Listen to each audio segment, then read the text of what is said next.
السلام علیکم دوستو، میرا نام ہے اسیب شفقت اور آپ دیکھ رہے ہیں ہنسی ٹی وی۔ قرآن کریم کی سورہ رعد کے اندر اللہ پاک یہ واضح طور پر فرماتے ہیں کہ ہم نے ہر قوم کے اندر نبی اور ڈر سنانے والا بھیجا۔ پھر حدیث مبارکہ سے ہمیں پتہ چلتا ہے کہ پوری دنیا کی ہر ایک قوم اور ہر ایک جگہ پر انسانیت جہاں پر آباد تھی 1,24,000 پیغمبر بھیجے گئے، لیکن نام سے ذکر صرف اور صرف 25 پیغمبروں کا ہے، کیونکہ اگر ان سب کے نام، زندگی اور قوموں کے حالات بیان ہوتے تو یہ قرآن کریم ہدایت اور عبرت کی کتاب کی بجائے تاریخ کی کتاب زیادہ معلوم ہوتی، اسی لیے ان کا ذکر کرنا ضروری نہیں تھا۔ مگر آج ہندو مذہب کے ماننے والے لوگوں کا یہ دعویٰ ہے کہ ان کا سناتم مذہب یعنی ہندو مذہب مسلمانوں کی تاریخ سے بھی ہزاروں سال پرانا ہے، اور نہ ہی ہندوستان کی سرزمین پر کوئی نبی بھیجا گیا۔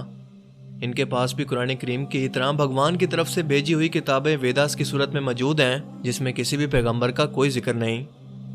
جبکہ سورہ الانبیاء آیت 107 کے اندر اللہ پاک فرماتے ہیں کہ ہم نے آپ کو تمام جہانوں کے لیے یعنی قیامت تک کے انسانوں کے لیے ہدایت بنا کر بھیجا، جس کا مطلب ہے کہ اس میں ہندوستان کی سرزمین بھی شامل ہے۔ تو پھر ہندو مذہب کے ماننے والے اس کا انکار کیوں کرتے ہیں؟ اگر اس سرزمین پر کوئی نبی واقعی نہیں بھیجا گیا تو پھر حضرت محمد صلی اللہ علیہ وآلہ وسلم کا ذکر ان کی کتابوں کے اندر کیسے موجود ہے؟ نوح علیہ السلام اور ان کی کشتی کا ذکر کیسے بیان کیا گیا ہے؟ حضرت عیسیٰ علیہ السلام کی واپسی کا ذکر کیسے بیان ہوا ہے؟ ایک اللہ کی عبادت کا کیوں کہا گیا ہے؟ اگر یہ واقعی اس قوم کے اندر ہدایت کے لیے آنے والے کسی نبی کی تعلیمات ہیں جنہیں وقت کے ساتھ بگاڑ دیا گیا، تو وہ کون سے پیغمبر ہیں؟ یعنی سوال یہ ہے کہ یہ ہندو کس نبی کی امت ہیں؟ آئیے ان سوالوں کا جواب تاریخ سے تلاش کرنے کی کوشش کرتے ہیں اور ایسے حقائق جانتے ہیں جو تمام ہندو پنڈت، اسکالرز اور تاریخ دان آج تک دنیا سے چھپاتے ہیں۔ ہندو مذہب کے ماننے والوں کا یہ دعویٰ ہے کہ یہ دنیا کا سب سے قدیم ترین مذہب ہے، اتنا قدیم کہ جب اسلام یا مسلمان لفظ کا وجود تک موجود نہیں تھا، جو کہ صحیح بھی ہے کیونکہ کفر اور شرک کی ابتدا اسی دن سے ہو گئی تھی جب حضرت آدم علیہ السلام کے بیٹے قابیل نے حابیل کو قتل کیا اور ان سے الگ ہو کر کفر اور شرک کے اندر مبتلا ہو گیا۔ حضرت ابراہیم علیہ السلام کی قوم بھی بت پرست تھی، موسیٰ علیہ السلام کی قوم نے بھی ایک وقت پر سونے کے بچڑے کی عبادت شروع کر دی، یہاں تک کہ نبی پاک صلی اللہ علیہ وآلہ وسلم کے اعلان نبوت سے قبل کعبہ کے اندر 360 بت موجود تھے، جنہیں فتح مکہ کے وقت صحابہ کرام نے توڑ توڑ کر ٹکڑے ٹکڑے کر دیا، جس سے یہ معلوم ہوتا ہے کہ بت پرستی تو دنیا کے پہلے انسان حضرت آدم علیہ السلام کی ایک نافرمان اولاد کے وقت سے آج تک موجود ہے، مگر اس کا تعلق کسی مذہب سے نہیں بلکہ گمراہی سے ہے جو کہ شیطان ان سے کرواتا رہا۔ مگر جہاں تک ہندوستان کی سرزمین کا تعلق ہے تو یہاں پر ان لوگوں کی ہدایت کے لیے یقیناً کئی پیغمبر بھیجے گئے، جن کی کچھ تعلیمات تو آج بھی صحیح حالت کے اندر موجود ہیں، مگر زیادہ تر کو بگاڑ کر اسی کی وجہ سے بت پرستی اور گمراہی شروع ہو چکی ہے، کیونکہ ان کتابوں میں آج بھی ایک خدا کی عبادت کا حکم دیا گیا ہے۔ یہ بتایا گیا ہے کہ خدا کا کوئی شریک نہیں، وہ ایک ہے، اس کی کوئی اولاد نہیں، مگر پھر بھی اس کی کئی مورتیں بنا کر اور اس کے شریک خدا بنا کر ان کی پوجا ہوتی ہے، اور اب تک ہندو مذہب کے اندر چھوٹے بڑے تقریباً کئی ملین خدا بنائے جا چکے ہیں۔ ہندو اسکالرز کا یہ دعویٰ ہے کہ اسلام کی شروعات آج سے 1400 سال پہلے ہوئی، مگر ہندو مذہب اس سے بھی پہلے دنیا کا پرانا ترین مذہب ہے، اسی لیے اسلام کا ہندوستان کی سرزمین سے کوئی تعلق ہی نہیں ہے۔ لیکن یہ کم عقل اس بات کو نہیں جانتے کہ دنیا کا پہلا پیغمبر ہی ہندوستان کی سرزمین پر اتارا گیا تھا۔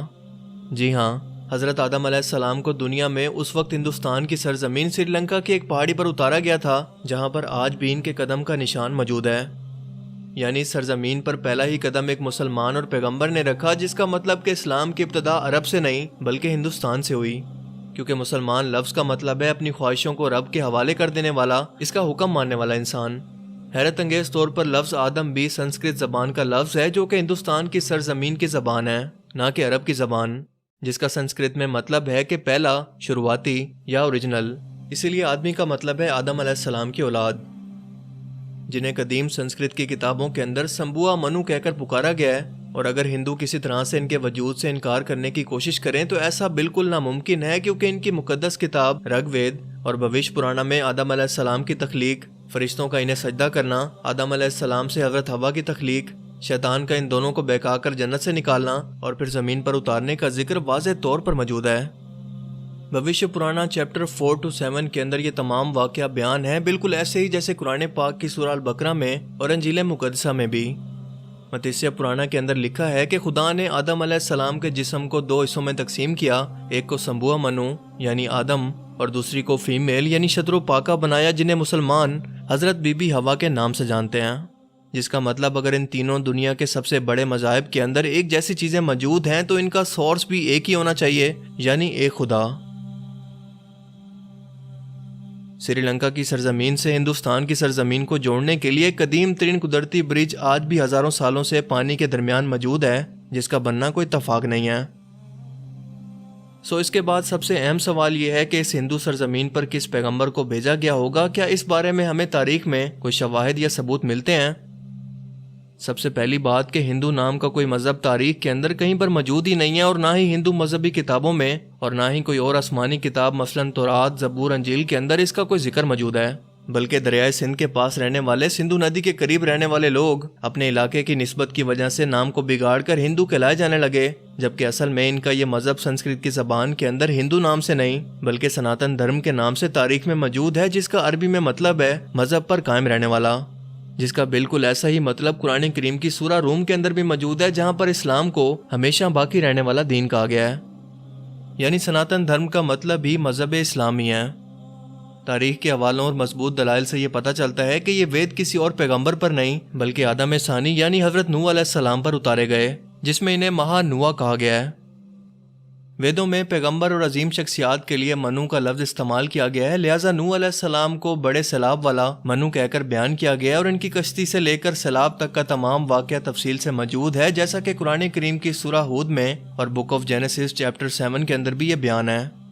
ویدوں میں لکھا ہے کہ جب بڑے سیلاب کے بعد دنیا پھر سے آباد ہوگی تو میں ان ویدوں کو نافذ کروں گا، اور بھوشیہ پرانا چیپٹر 4-7 کے اندر نوح علیہ السلام کے طوفان کے بارے میں بیان کیا گیا، اور یہ بھی کہ اس منو کو خدا نے کشتی بنا کر اس کے اندر جانوروں کو سوار کرنے کا حکم دیا، جس کے بعد ایک عظیم طوفان آیا جس نے بھارت ورش یعنی ہندوستانی سرزمین پر زندگی کو ختم کر دیا۔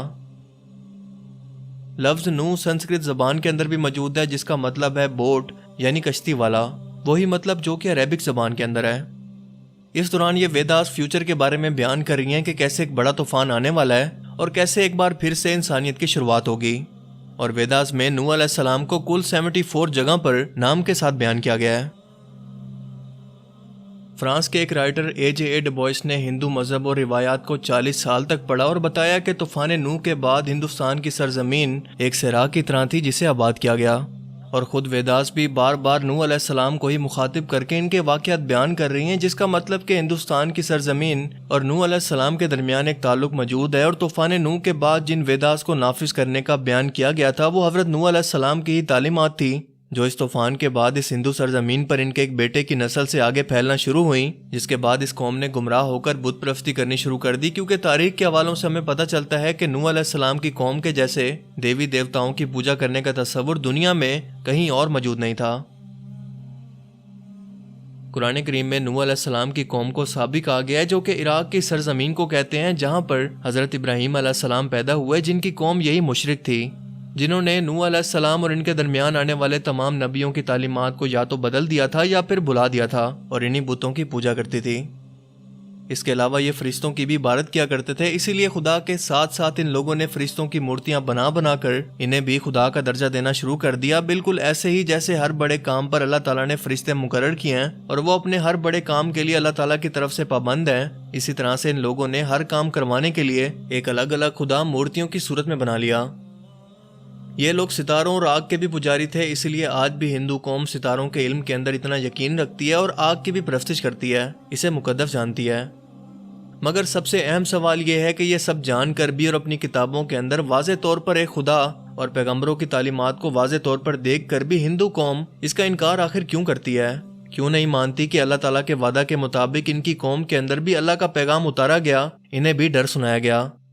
یہ بات سمجھنے کے لیے آپ کو صحیح بخاری کی ایک حدیث مبارکہ کے بارے میں جاننا ہوگا کہ ابو سعید سے روایت ہے کہ رسول پاک صلی اللہ علیہ وآلہ وسلم نے فرمایا کہ قیامت کے دن حضرت نوح علیہ السلام اور ان کی قوم کو بلایا جائے گا، اور اللہ تعالیٰ نوح علیہ السلام سے یہ سوال کریں گے کہ کیا آپ نے اپنی قوم تک میرا پیغام پہنچا دیا تھا؟ حضرت نوح علیہ السلام کہیں گے کہ بے شک میرے مالک، جس کے بعد نوح علیہ السلام کی قوم سے پوچھا جائے گا کہ کیا نوح نے میرا حکم تم تک پہنچا دیا تھا؟ یہ لوگ انکار کریں گے کہ نہیں، ہمارے پاس کوئی بھی ڈر سنانے والا نہیں آیا، ہمیں آپ کا کوئی پیغام نہیں ملا۔